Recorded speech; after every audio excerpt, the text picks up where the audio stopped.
Bonjour et à nouveau, bienvenue au Népal, dans la jolie petite ville de Pokhara. Je vous ai convié dans une vidéo précédente à visiter Shanti Stupa sur une colline de Pokhara.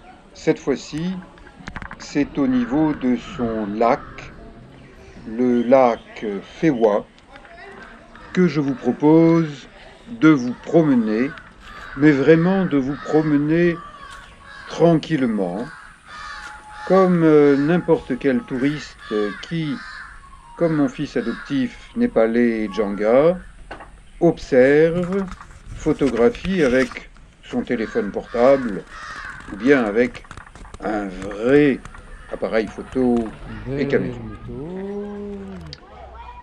Pokhara est situé à 6 à 8 heures de bus depuis la capitale Katmandou, par une route dite nationale, avec beaucoup de virages.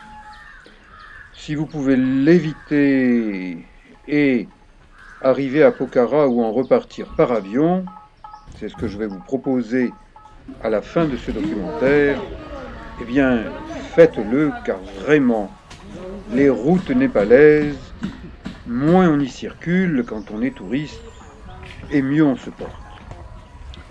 On est mieux sur les bords de ce lac tranquille, lac Fewa, de Pokhara.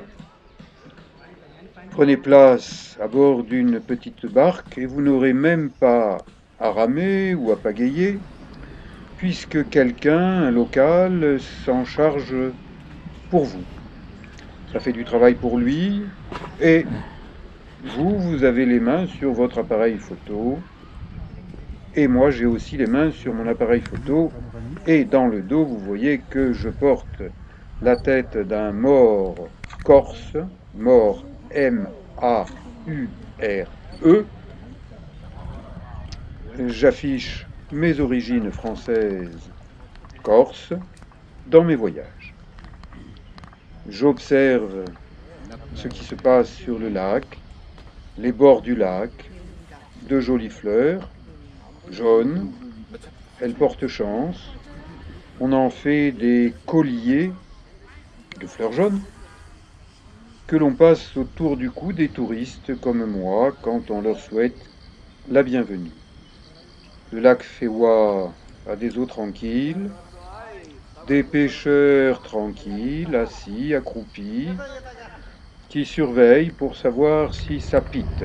Pour que ça pite, c'est une expression du Midi français, de la Provence, du Var. Je suis un Toulonnais qui aime bien voyager au Népal, surtout dans des endroits tranquilles où l'on peut faire même du pédalo. Djanga, d'un bon pas, franchit un petit pont et continue par un sentier littoral sur le bord de ce lac. Des barques, la plupart en bon état. Bon, celle-là prend l'eau, mais qu'est-ce que vous voulez? C'est la vie. Il y a des barques qui vivent et il y a des barques qui ont coulé. Les pédalos en fond de tableau, les gilets de sauvetage, car au Népal, la sécurité des touristes est importante.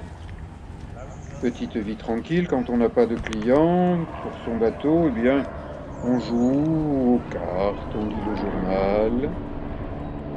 Moi, j'observe la végétation, des bananiers avec des vraies bananes vertes, des cyclistes locaux qui travaillent en transportant différentes choses, et des boutiques. Beaucoup de boutiques pour les touristes. Pokhara, en bord de lac, c'est un peu Saint-Tropez, version népalaise, et qui de plus en plus se transforme en version chinoise. Beaucoup d'inscriptions sont faites en chinois. Les Chinois veulent mettre la main sur le Népal. Les Indiens veulent mettre la main sur le Népal. Le Népal, c'est un peu comme la rondelle de saucisson entre les deux tranches de pain du burger indien et chinois. Bon, une vingtaine de millions d'habitants qui tentent de survivre en travaillant. Les Népalais sont des travailleurs. Partout où l'on passe, on voit des gens qui travaillent et on ne voit pas, comme bien des villes françaises, des gens qui mendient, qui font la manche. On en trouve quelques-uns, mais peu. Les techniques de massage, d'activation de la forme, de la santé, se développent de plus en plus au Népal. Népal, un joli petit pays avec des montagnes superbes, de hautes montagnes, de moyennes montagnes et des collines. Jusqu'à 5000, les Népalais disent oh, mais ça c'est pas une montagne, c'est une colline. Donc le Mont Blanc, à leurs yeux, ça serait une colline avec un peu de neige au sommet. Je continue à me promener dans les rues tranquilles de Pokhara. Nous sommes en octobre 2019. Je viens de terminer le circuit de randonnée des Annapurna et j'ai regagné Pokhara en bus local. Alors là, vraiment, si vous avez un ennemi, offrez-lui un voyage en bus népalais. Il risque de changer de monde tellement c'est épouvantable. Les agences qui vous disent mais la route est bonne, c'est pratiquement une autoroute, ces agences se foutent de votre gueule, vous prennent pour des pigeons argentés et tout ce qu'ils veulent, c'est vous piquer du fric. Mais alors les routes népalaises, c'est absolument pas des autoroutes. Ce sont des routes pour la plupart défoncées, qu'on essaye de réparer par petits morceaux, mais si vous pouvez éviter d'être sur des routes népalaises, eh bien, prenez l'avion, marchez, mais alors le bus népalais, c'est catastrophique. J'ai terminé ma petite promenade, je monte sur le toit du lodge, tranquille, familial. J'ai un superbe panorama, bon, avec des toits d'immeubles, avec des panneaux solaires, ce qui permet d'avoir des douches chaudes, c'est quand même agréable. Des fleurs dans le jardin, des pelouses. J'ai passé 24 heures à Pokhara, j'y reviendrai. C'est vraiment une petite ville agréable. Il est midi, j'attends un avion pour m'éviter 6 à 8 heures de calvaire en bus et regagner la capitale, Katmandou, en une demi-heure de vol. L'avion, on dirait qu'il vient du Moyen-Âge de l'aviation, il a encore des délices. Quelques photos, Djanga fait des photos. Un tout petit escalier. Mieux vaut ne pas être gros pour rentrer dans un avion qui contient au maximum 30 passagers. Et je suis, comme par hasard, le passager numéro 30, le dernier qui rentre dans cet avion. 2 passagers d'un côté, un passager, une rangée de passagers de l'autre. Et un petit coucou, les hélices tournent, le moteur rombit, j'écarquille un peu les yeux, c'est pas la première fois que je me trouve dans un avion. Celui-là, il n'est pas si petit, il est moyen, 30 personnes. J'ai déjà voyagé dans des avions pour 16 passagers. C'est plus intense. Toujours à partir de Pokhara, c'est un joli aéroport qui permet d'aller vers les montagnes ou de retourner vers la cuvette de Katmandou. Ça y est, nous avons décollé, nous survolons la petite ville de Pokhara avec un grand espace boisé, une grosse colline, un ensemble de collines. C'est là où se situe Shanti Stupa, où je vous convie avec une autre vidéo de cette même série Népal, octobre 2019. On aperçoit le lac Fewa, grand, avec des eaux vertes. Pas un endroit pour se baigner, mais c'est un bel endroit pour canoter, pour se détendre. Bye bye, Pokhara. J'observe. Petit avion. Il n'y a pas de film à voir. Le temps de trajet, une demi-heure. Qu'est-ce que c'est qu'une demi-heure? C'est l'occasion, pendant 30 minutes, de regarder le paysage de haut, d'être au-dessus de la pollution des villes, surtout de Katmandou. Et là, j'ai l'impression d'être un oiseau, un vieil oiseau qui fait cuit-cuit, qui observe le ciel. D'un côté, il y a des collines et des nuages, de l'autre côté, il y a les chaînes de montagnes. Djanga, mon fils adoptif, filme par-dessus l'épaule d'un passager sympathique qui veut bien le laisser filmer, mais dans un petit avion, en réalité, tout le monde est sympathique. Et l'hôtesse de l'air, encore plus. Elle offre des bonbons, du coton pour faire office de boule caisse, parce que ces vieux moteurs à hélice, ça fait quand même plus de bruit que les avions modernes. Mais sur une demi-heure, qu'est-ce que c'est? Rien du tout. Ça fait partie des charmes de ce voyage retour. Et même la compagnie Yeti Airlines, vous savez, le Yeti, cet animal des montagnes, à moitié humain mais en plus grand, eh bien le Yeti se nourrit de cacahuètes. Donc il en offre aux passagers, et Djanga, qui paraît mince mais qui aime bien manger, apprécie les cacahuètes. Allez, un petit coup de smartphone pour immortaliser les montagnes.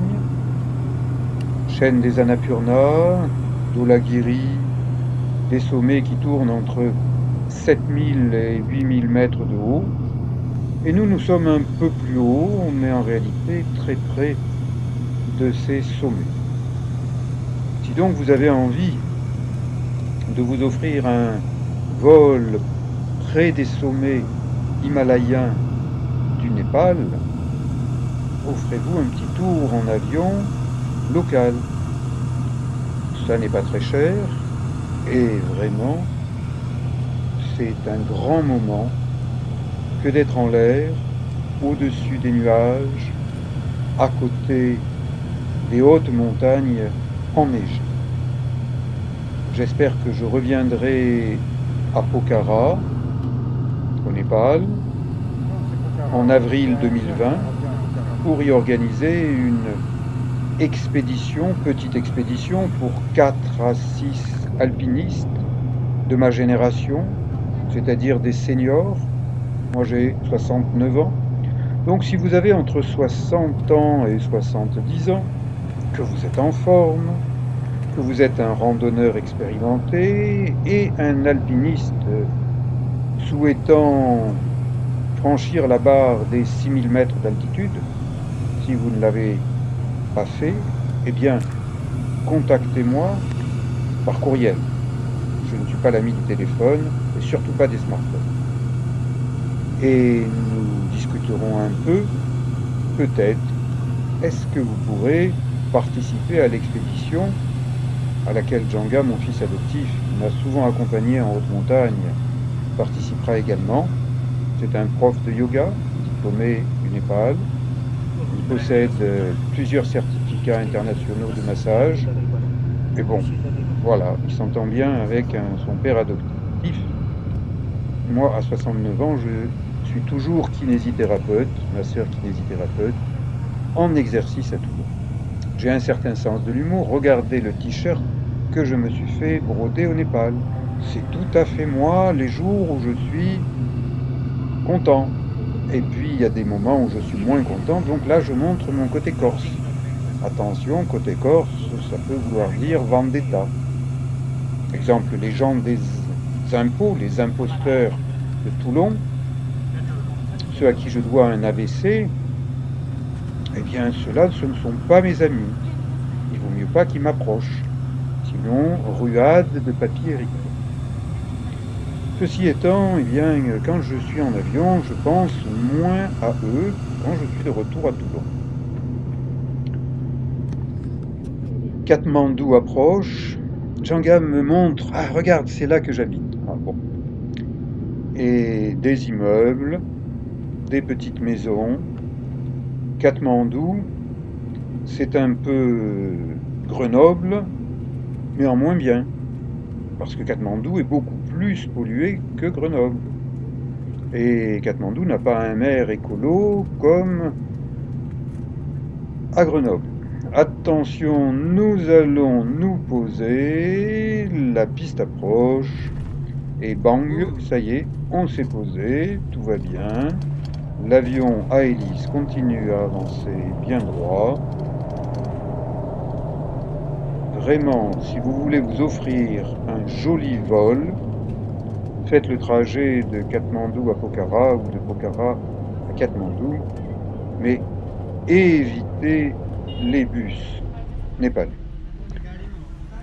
À l'aéroport domestique, je prends un petit taxi, je retrouve la circulation habituelle de Katmandou. Dans l'aéroport, ça va. Nous passons devant les bâtiments de l'aéroport international. Vous voyez, il a à peu près la taille de l'aéroport de Nice, qui est aussi un aéroport international. Il y a des fleurs, il y a des bus garés qui attendent leur flot de passagers. Les bus ne sont pas mes amis, ou je ne suis pas l'ami des bus népalais. Petites voitures, motos, de plus en plus de motos, des gens qui travaillent sur le bord de la route, des petites boutiques. En cette fin octobre 2019, pour les Népalais, c'est un peu comme pour les Français, les fêtes de Noël fin d'année. Il y a 2 festivals qui sont rapprochés. Beaucoup de gens tirent le rideau de leur boutique pour fêter les fêtes en famille. Il y a moins de circulation à Katmandou à ce moment-là. Heureusement, moi, je trouve qu'il y en a quand même un peu beaucoup. Ça se croise dans tous les sens, mais il n'y a pas de tôle froissée. Du moins, je n'en ai pas vu. Il n'y a pas d'accident. Du moins, je n'en ai pas vu. Et le taxi me ramène vers un petit hôtel familial, guest house, maison d'hôte. C'est moins cher qu'un grand hôtel.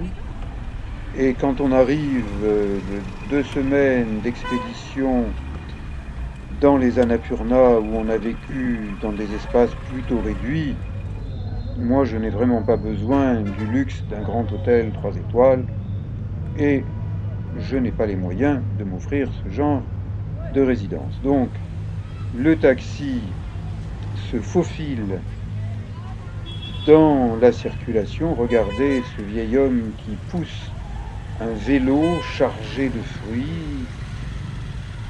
Les Népalais sont des travailleurs. Je leur reconnais cette qualité importante. Nous approchons de mon logement pour la fin de mon séjour dans le quartier tibétain de Katmandou, près de Bodhanath, le 2e plus grand stupa du Népal. Des gamins joue aux voitures dans la rue, et ça y est, enfin, je suis arrivé dans une jolie guest house, bien tranquille, où règne un esprit de paix bouddhiste, et, comme par hasard, dans le couloir à côté de ma chambre, un petit tableau avec la lavande, la Provence. C'est comme si j'étais chez moi, presque chez moi. Il me reste à enlever des bandes que j'ai collées pour survivre aux pérégrinations routières en bus népalais. Donc je me suis collé des bandes de tape. Taping, c'est une nouvelle technique venue du Japon. Et ça, ce sont des bandes suisses qui ont bien fait effet. Mais ça y est, mon voyage se termine. Il est temps que Il est encore je les enlève. Ah, j'en ai encore oublié une dernière non, notre, oui. au niveau trapèze, épaule. Scratch, D'accord. je l'enlève.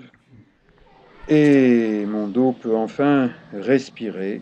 Mais ces bandes m'ont bien aidé dans des moments qui étaient difficiles. Je vous dis au revoir et à bientôt pour une autre vidéo afin de mieux découvrir le Népal.